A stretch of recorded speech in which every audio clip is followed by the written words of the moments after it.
Estamos aquí ya transmitiendo para ustedes en vivo desde Prensa Animal y tenemos una presencia muy importante en un mundo que a mucha gente les da pavor, cuando en realidad es un mundo mágico, es un mundo extraordinario, el mundo de las arañas, de los arácnidos.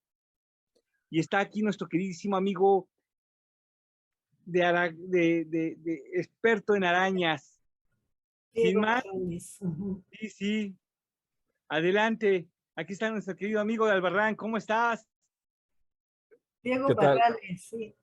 ¿Qué tal, Álvaro? Buenas tardes. Gracias por la invitación. Sí, ya estamos aquí listos para platicar un rato. Sí, aquí está nuestro querido amigo Diego. ¿Cómo estás? Muy bien, Álvaro. Muy bien. Muchas gracias. Pues de entrada, pues queremos darte las gracias por haberte dado este tiempo tan importante para poder estar con nosotros. Y cuéntanos un poco, ¿cómo es que nace este concepto tan interesante que tienes tú? Porque no solamente es hablar desde un punto de vista propio, sino también te involucras a la gente para que conozca y se sensibilice acerca del mundo de las arañas. Cuéntanos un poquito, mi querido amigo. Bueno, sí, justamente la idea de la cuenta en Twitter, la cuenta de Aracnocosa, surge con esta necesidad de llevar hacia el público en general las cosas que se van aprendiendo, las cosas que de alguna manera he ido adquiriendo durante mi formación. Y pues justo esta idea de poder mostrar una cara distinta de estos animales, de los arácnidos, para ayudar también a que no sean tantos los que se maten al año, pero también para ayudar a la gente a comprender un poco más las interacciones con estos animales y también a que sea menos su miedo, su ansiedad generada por estos organismos. Amigos, Diego tiene un trabajo desde hace muchísimo tiempo muy interesante. Nuestro querido amigo Diego Barrales Alcalá, él es de la cuenta de Twitter de Aracnólogo, como aracnólogo, perdón, me cuesta un poquito de trabajo, pero, y dinos, ¿cómo es que te introdujiste en este mundo? Bueno, Álvaro, al principio debo de reconocer que las arañas me causaban un poco de ansiedad cuando era niño y verlas pues me despertaba este sentimiento encontrado, pero precisamente con la intención de no sentir esto hacia estos animales, fui buscando más información sobre ellos. Tenía acceso a una biblioteca en la escuela donde estaba estudiando y pues básicamente fui aprendiendo más sobre ellos, fui descubriendo otras cosas y pues este sentimiento adverso se fue convirtiendo en asombro, en curiosidad y asombro, y eventualmente, bueno, pues nació este amor por estos organismos. ¿Cómo tenemos que entender, mi estimado Diego, a las arañas? ¿Cómo debemos de concebir a estos animalitos que también forman parte de este ecosistema? Sí, como tal, es como una parte importante de las relaciones ecológicas de nuestro entorno, de nuestro, pues sí, del medio donde nos desarrollamos. Creo que tenemos que empezar a ser conscientes que no somos entidades ajenas a nuestro entorno, no somos entidades ajenas a el medio natural, al medio urbano, al medio semiurbano, al medio rural. No somos ajenos, somos parte de ello. Y como parte de ello, pues tenemos también que saber, comprender, enterarnos de este tipo de organismos y de su importancia en estas cadenas. Al ser depredadores, pues fungen un papel importantísimo porque mantienen las poblaciones, el crecimiento poblacional de ciertos organismos, pues a raya.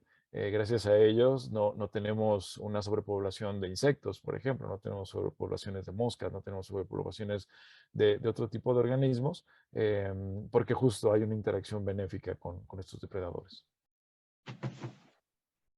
Oye, Diego, acabo de señalar que Diego Barrales es maestro en ciencias y bueno, está haciendo estudios sobre insectos y nos gustaría saber como cuántos insectos o cuántos arácnidos o cuántas especies hay en México que ustedes hayan que conozcan. Y bueno, lo que nos decías en tus investigaciones, ¿cuántas especies nuevas has descubierto? Ok, Juana, hay una diferencia entre lo que son los insectos y los arácnidos. Los insectos van a presentar características propias que nos ayudan justamente a poder separarlos de los arácnidos. Los insectos van a tener 6 patas, los arácnidos van a tener 8. Los insectos van a tener alas, los arácnidos no van a tener alas. Los insectos van a presentar antenas, los arácnidos no. Los insectos van a presentar partes bucales, mandíbula y demás, mientras que los arácnidos no. Y esto nos ayuda sobre todo a poder también diferenciar a veces entre noticias falsas que nos llegan. Algunas veces nos llegan imágenes de cosas que la gente nombra como si fueran alacranes con alas, pero si nosotros partimos de este conocimiento donde sabemos que los alacranes no presentan alas, porque los arácnidos no presentan alas como los insectos, bueno, pues ya podríamos empezar a desestimar este tipo de informaciones. Ahora bien, en México se conocen cerca de 5.800 especies de arácnidos. Son estimaciones, son números que pues pueden acercarse un poco a lo que se ha descrito, pero que en términos reales se quedan bajos respecto a realmente la aracnofauna presente en nuestro país. Se ha estimado que puede ser mucho mayor. Hay mucho trabajo afuera por hacer, hay mucho trabajo relacionado con estos organismos, con todos los grupos. Los arácnidos se dividen en 11 grandes grupos. Y bueno, sí, como bien mencionas, parte del trabajo que se lleva a cabo en la aracnología en México es la descripción de nuevas especies, que algunas veces es algo relacionado como, o es algo como considerado como básico. Básico porque necesitamos conocer las entidades con las que vamos a trabajar para poder trabajar sobre ellas. Si queremos trabajar sobre ecología de tarántulas, es decir, si queremos conocer cómo se manejan sus poblaciones, qué afectación puede tener el tráfico ilegal de estos organismos en nuestro país y en el mundo, pues necesitamos saber qué especies son las traficadas, necesitamos nombrar a estas entidades. Entonces, por eso es importantísimo el trabajo de la taxonomía que retoma estos organismos y los describe como una especie nueva para la ciencia. No quiere decir que es una especie que apareció de repente, sino es una especie que ha sido nombrada o reconocida en momentos actuales como una especie que antes no era reconocida como tal y por ende, bueno, se va haciendo este trabajo.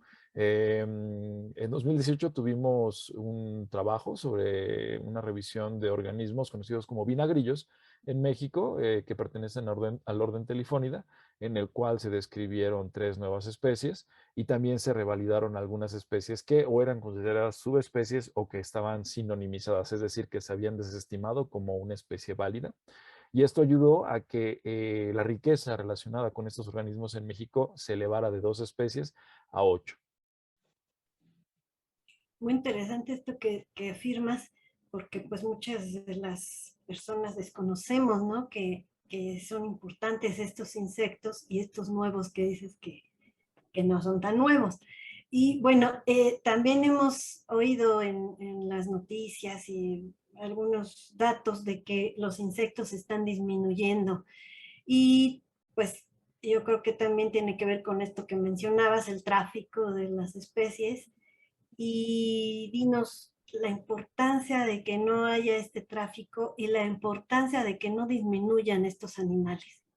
Bueno, en realidad se ha estado barajando justamente la situación de una disminución a nivel mundial de poblaciones de artrópodos. En los artrópodos sí podemos englobar tanto a los insectos como a los arácnidos y a otros tipos de organismos. Y más que nada es relacionado con la pérdida de hábitat, Juana. La pérdida de hábitat es una de las grandes amenazas para la biodiversidad a nivel mundial, no solamente para los artrópodos. Al momento de que se pierde el hábitat donde se puede encontrar una especie, pues justo dejan de existir esas condiciones necesarias de abrigo, no sé, de alimento, de condiciones para anidación, de protección y por ende lleva a que una especie pueda desaparecer. Esa en realidad es una de las grandes temáticas, de los grandes problemas. Y también otro, como bien mencionabas, es el tráfico ilegal de especies. El tráfico ilegal de especies a nivel mundial llega a equipararse en cuanto a las ganancias que genera con el tráfico de estupefacientes. Entonces, es un problema serio. En México se han tomado cartas, sobre todo para combatirlo, hablando respecto a los arácnidos, se ha tomado cartas para combatirlo respecto a lo que es el tráfico de tarántulas, que son animales bastante comerciados, porque son demandados por un sector de la población que gusta de tener estos animales en cautiverio. Eh, en este caso, mi estimado Diego Barrales, ¿cómo, cómo se encuentra ahorita digamos, está haciendo un gran esfuerzo respecto a los conocimientos que tú tienes?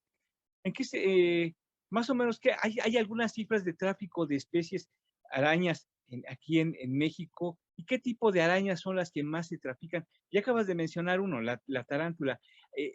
¿Cómo se encuentran en cifras? ¿Tendrás algunas? No, cifras no tengo, Álvaro, te puedo decir que cerca de las 92 especies que se conocen, me parece que son 92 especies que se conocen en México, más del 90% son endémicas, quiere decir que solamente se pueden encontrar aquí, y muchas de ellas son, como te comentaba, traficadas, sobre todo las que pertenecen al género Brachypelma, que son tarántulas muy coloridas, que son tarántulas de carácter dócil, y que pueden llegar justo a ser muy atractivas para el comercio, no solamente en el ámbito nacional, sino también en el ámbito internacional. Hay coleccionistas de otros países, de otros continentes que quieren tener a un espécimen de alguna de estas especies de este género y bueno, llega a ser un problema bastante serio. Ahora, no solamente se comercia con tarántulas en México, bueno, en el mundo. De hecho, hace poco salió publicado un artículo que mencionaba cuáles eran las especies o qué especies podían ser comerciadas o son comercializadas a nivel mundial. Y bueno, el conteo va arriba de las 1900 especies. La mayoría sí pertenecen al orden de las arañas, pero también hay alacranes, también hay vinagrillos y hay otro tipo de organismos enclavados en este tipo sí, de comercio ilegal. Oye, y hablando de estos coleccionistas y estas personas, ¿es conveniente tener estos animales como mascotas, como colecciones? Bueno, en el término estricto de la pregunta, Juana, no es conveniente tener animales en cautiverio. Siempre va a representar pues algo contranatural, por así decirlo, ¿no? Ahora bien, el problema existe, la demanda existe este tipo de situación, entonces se puede abarcar o se puede afrontar de muchas formas. En México se ha adoptado un modelo en el cual busca regular este tipo de acciones, es decir, se permite la venta de este tipo de organismos siempre y cuando tengan los permisos adecuados expedidos por autoridades mexicanas, autoridades ambientales, en este caso Semarnat. Y bueno, se hace a través de unidades de manejo ambiental, son conocidas como UMAS, las cuales pueden justamente dedicarse a la propagación y la venta de este tipo de organismos. De hecho, hay algunas UMAS establecidas en México que pueden vender, tienen la autorización de venta de este tipo de organismos. Son organismos creados en cautiverio y son organismos que llevan un control tanto de producción, es decir, las autoridades están al tanto de qué es lo que se está produciendo, qué es lo que se está vendiendo, cuáles son las especies que están siendo comercializadas por estas unidades. Y también esto ayuda de cierta manera a contrarrestar lo que es el tráfico ilegal. Si los comerciantes que están debidamente establecidos, debidamente requisitados, pueden llevar al mercado la venta de este tipo de organismos de manera legal y regulada y se convierte en una opción accesible, entonces lo que se busca es que eventualmente las personas que gustan de tener de estos animales puedan acceder o puedan irse por la opción legal en lugar de estar comprando lo ilegal. Entonces, eventualmente lo que se busca es que las personas compren de manera legal y no haya ya demanda para lo que es la parte ilegal. Claro que hay mucho desconocimiento respecto a esto, se necesita mucha difusión, sobre todo para comentarle a las personas que si se ve a una tarántula adulta a la venta, es muy probable que provenga de una acción ilegal de tráfico de especies, porque generalmente la venta de este tipo de organismos a través de las unidades legales se da con especímenes pequeños, que son especímenes juveniles, por lo cual siempre se buscará o siempre se le aconseja a las personas, bueno, ¿quieres tener una tarántula en cautiverio? Busca que sea legal. Es decir, cuando la vayas a comprar, pide que te den los permisos expedidos por autoridades mexicanas y que te den toda la documentación relacionada, así como también que se trate de un establecimiento pues con todas las medidas de la ley. Mm, en ese caso, digamos que lo más óptimo es no promover la venta de esos animales. ¿Es una pregunta? Pues sí, generalmente es lo que se busca, que no se tenga animales en cautiverio, pero bueno, como les comentaba, existe esa demanda, existe ese gusto por parte de las personas. Ahora, si existe, pues lo que se puede aconsejar es, si se va a hacer, que se haga de manera regulada y legal. Sí hay la opción de hacerlo de manera legal en México. Hay UMAS establecidas que venden ese tipo de organismos y, bueno, si existe el gusto, si queremos tener uno de estos animales en cautiverio, lo que se recomienda es, uno, hacerlo de manera legal, ir con un establecimiento que tenga los permisos necesarios por parte de las autoridades mexicanas. Dos, que se informe la persona antes de tener estos animales, antes de comprarlos, cuando empiece a pensar de que quiere tener una tarántula, que se informe cuáles son las necesidades más que básicas, porque a veces se necesita darle más que lo básico a un animal en cautiverio, condiciones de alimento, condiciones de espacio y analizar si se tiene realmente la capacidad de mantener estos animales. Son animales que pueden llegar a ser bastante longevos, es decir, que llegan a vivir más de 10 años. Y bueno, ya que se tiene eso, buscar el establecimiento, buscar que se dé toda la información necesaria, obtener toda la información necesaria para que se pueda mantener este animal en óptimas condiciones y que provenga de una fuente legal. Muy interesante. Oye, y ahora estábamos viendo que según hay temporadas, ¿no? Donde aparecen un cierto tipo de arañas y bueno, allá los medios andaban mencionando que la araña violinista apareció y que es muy peligrosa. ¿Qué tipo de arañas aparecen o son peligrosas y en qué zonas más o menos?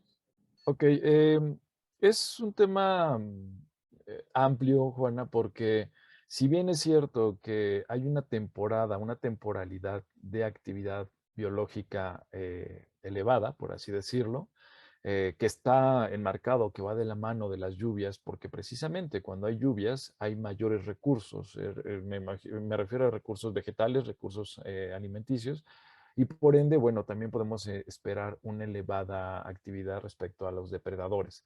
Es lógico que durante lluvias, cuando hay muchas flores, puede haber muchos insectos. Los insectos son alimento de los depredadores, no solamente de las arañas.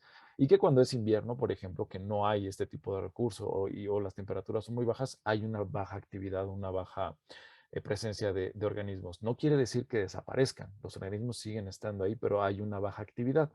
Esto es de manera general, Juana, esto es de manera, pues sí, amplia, por así decirlo, en nuestro país, y no solamente relacionado con los arácnidos, no solamente relacionado con las arañas, sino con varios organismos. Ahora bien, ¿qué sucede en nuestras casas? En nuestras casas, si bien es cierto que estamos siendo parte de este sistema, de este entorno natural, como lo mencionábamos al principio, también es cierto que en nuestras casas nosotros tenemos microclimas que hemos ido adecuando para nuestra comodidad.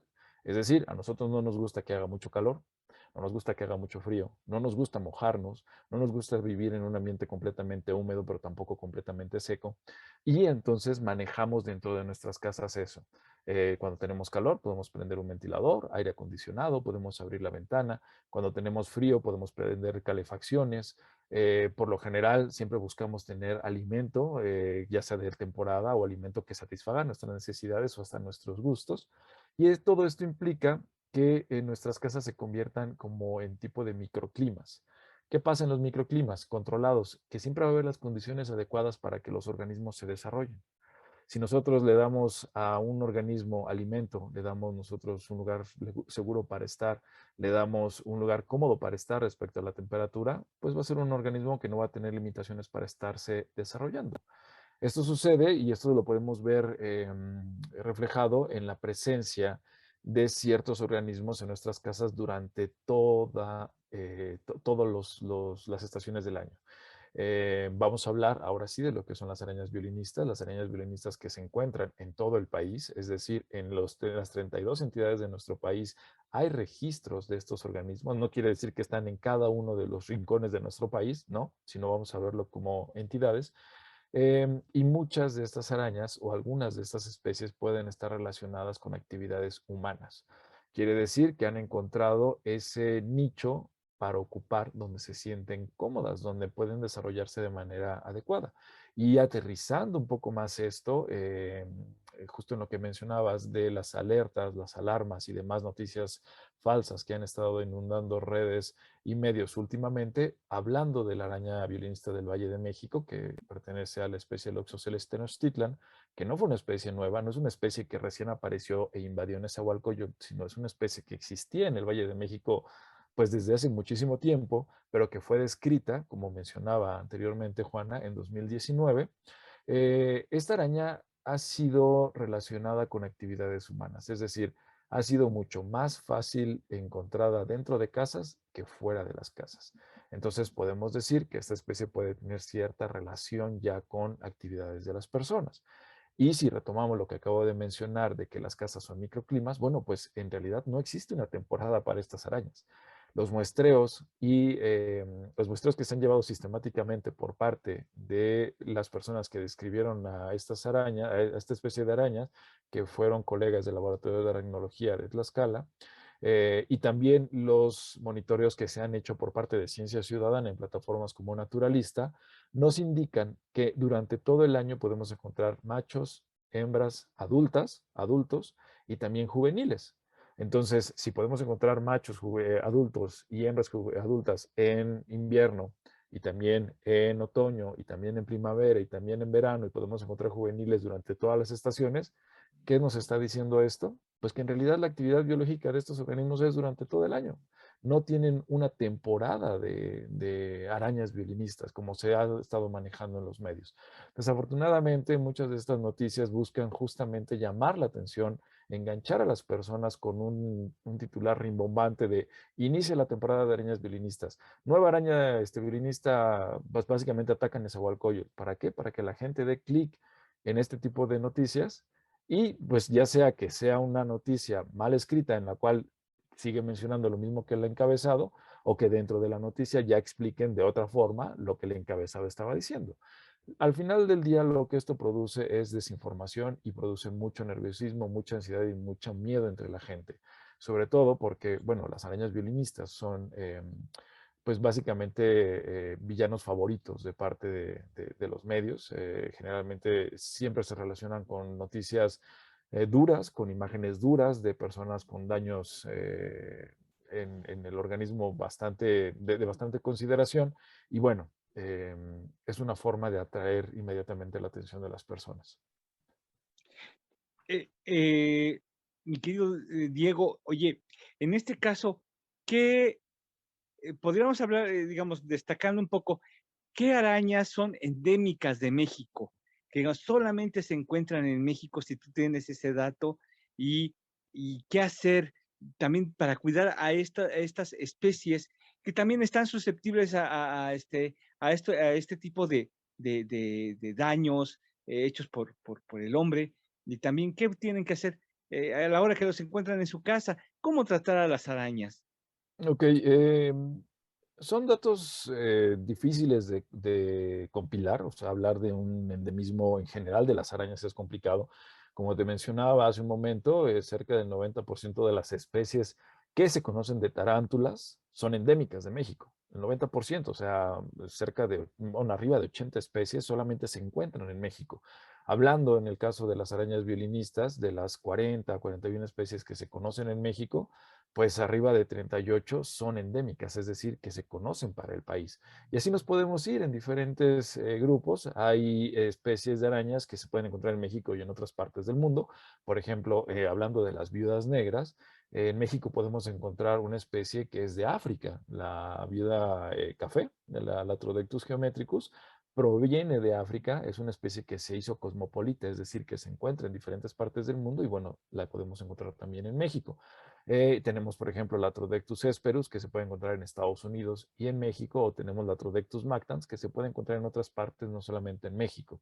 Entonces, en realidad, los endemismos van a depender mucho del grupo que estemos hablando, van a depender del género que estemos hablando. Hay géneros de importancia económica, como los que les mencionaba, el género de tarántulas que se llama Brachypelma, que es endémico de México, solamente se va a encontrar en México, pero hay otros géneros que se pueden compartir con otros países, ¿no? Y sobre todo, pues en el entendido de que las especies no reconocen fronteras, o sea, una especie no va a decir, uy, aquí esa es la frontera con Estados Unidos, aquí me detengo porque yo soy de México. No, las especies van a distribuirse y van a obedecer otro tipo de condiciones para tener este grado o este rango de distribución. A veces son elementos bióticos, como no sé, como la presencia de presas, la presencia de cierto tipo de lugares donde pueden estar anidando, una planta, por ejemplo, o abióticos, como puede ser un río que puede estar marcando una frontera, como puede ser una cordillera que también va a estar marcando una frontera.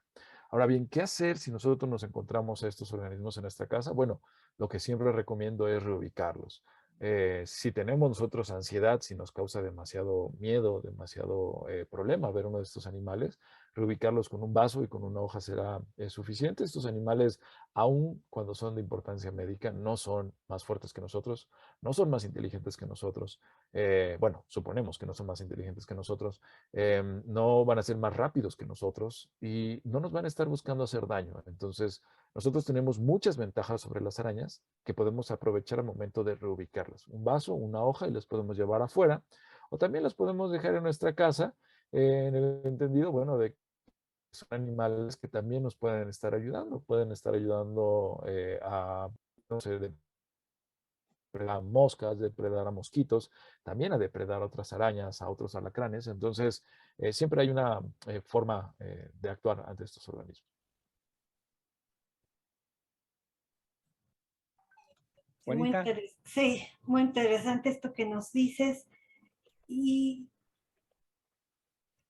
por ejemplo, en el norte hay unas especies, ¿no? Que son algunas venenosas. O cómo podemos distinguir una araña que es normal y no nos hace mal, como bien dices, y otra que podría ser venenosa en todo caso. Bueno, en términos prácticos, la mayoría de las arañas poseen veneno. Solo son algunas cuantas, es una familia, me parece, la que no posee glándulas de veneno, pero en realidad de las más de 50.000 especies que se conocen a nivel mundial, la gran mayoría posee veneno. Ahora, ¿cómo reconocer una especie que puede representar un riesgo médico toxicológico para las personas? Bueno, en México tenemos dos géneros que podemos reconocer de alguna manera fácil. Una son las viudas negras, pertenecen al género Latrodectus. Se les conoce como viudas negras o como capulinas, y este nombre capulinas justamente es por su similitud con el fruto del capulín, que es un fruto globoso, color negro, y se va a asimilar mucho a lo que es el opistosoma, entre comillas, la cola de estas arañas. Por lo general, estas arañas también van a presentar una mancha color rojo, ya sea en la parte ventral o en la parte dorsal del opistosoma. Algunas veces esta mancha va a tener forma de reloj de arena cuando se encuentra en la parte ventral, aunque también en la parte ventral puede tener simplemente un punto o puede ser una mancha ahí ligera. Por otro lado, lo que son las violinistas, las arañas de rincón, las arañas pardas, las arañas reclusas, también le llegan a decir, se le pueden reconocer por una mancha en forma de violín invertido presente en la parte dorsal del prosoma, lo que sería entre comillas la cabeza, la cual, bueno, va a estar presente en todas las especies. En algunas va a ser sumamente clara, va a ser sumamente fácil de ver, en otras va a ser un poco más complicado de observar, pero otra de las características es que, bueno, su cuerpo es color marrón, no va a tener patrones de coloración. Esto es importante porque algunas arañas presentan patrones de coloración en el opistosoma, entre comillas la cola, que las puede llegar a mostrar como si tuvieran un patrón atigrado o tuvieran manchas o tuvieran barras, demás. Estas arañas no lo van a presentar, las patas van a estar acomodadas hacia los lados, se les conoce como laterígradas, y van a presentar 6 ojos agrupados en 3 pares.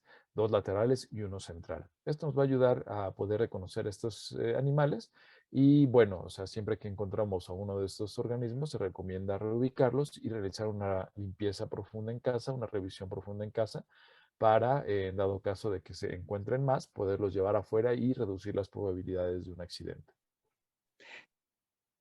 Estamos ya acercándonos a la parte final de la entrevista, mi estimado amigo. No sé si que nos compartas dónde te podemos localizar, dónde podemos localizar a nuestro amigo Diego Barrales Alcalá, dónde lo encontramos. Sí, bueno, yo los invito a que me sigan en mis redes sociales. En Twitter estoy en la @arachno_cosas.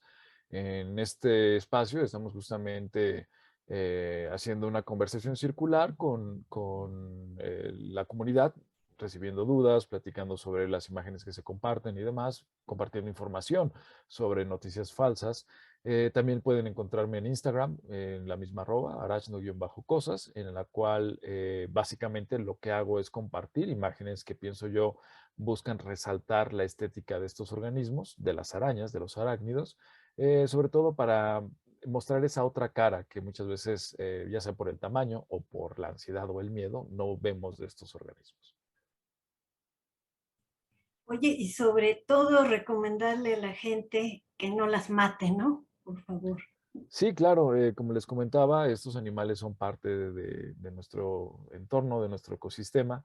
Muchas veces queremos eliminar, entre comillas, al problema y generamos un problema mayor. Queremos eliminar al problema con insecticidas y lo que hacemos es que envenenamos no solamente a las arañas, vamos a envenenar a otros organismos, pues que nos pueden resultar como atractivos, como mariposas, como aves, como mamíferos, como los gatos. Y no solo eso, nos envenenamos nosotros, envenenamos a nuestra familia, envenenamos el entorno y al final no resolvemos realmente nada porque estas especies van a seguir estando ahí. O sea, si nosotros quisiéramos desaparecer a las arañas violinistas, tendríamos que fumigar, pues no solamente todo México, tendríamos que fumigar varias partes del mundo y en el proceso, pues estaríamos acabando pues también con medio mundo, ¿no? Entonces, hay que ser conscientes de eso, conscientes del papel que tienen estos organismos en el entorno. Muchas veces no queremos, no sé, ponemos en una balanza y decimos, bueno, tenemos una araña saltarina que son más o menos carismáticas y tenemos una mosca, no, pues la mosca me produce más molestia. Bueno, pues la araña saltarina nos puede ayudar a matar a la mosca, o sea, se alimenta de las moscas. No necesitamos entonces utilizar un insecticida para controlar a las moscas. Entonces empezamos a ver estas relaciones, empezamos a ver este beneficio y bueno, es una forma también de poder entender este papel de estos organismos y respetar también su existencia. Pues no sé si te gustaría agregar algo más, algo que vayas a realizar, algún evento, dónde te vas a encontrar, o también si vas a, también alguna forma también que tienes tú de obtener recursos, apoyos a este trabajo tan padre que estás realizando.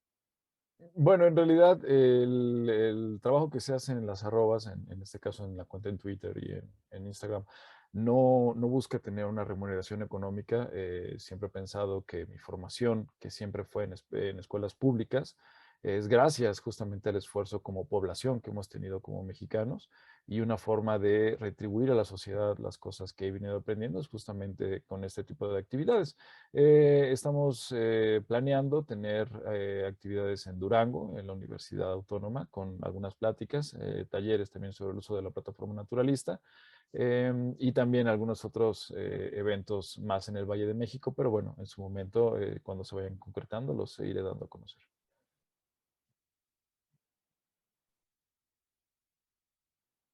Pues muchas gracias y bueno, nos despedimos del Facebook y nos quedamos en Zoom.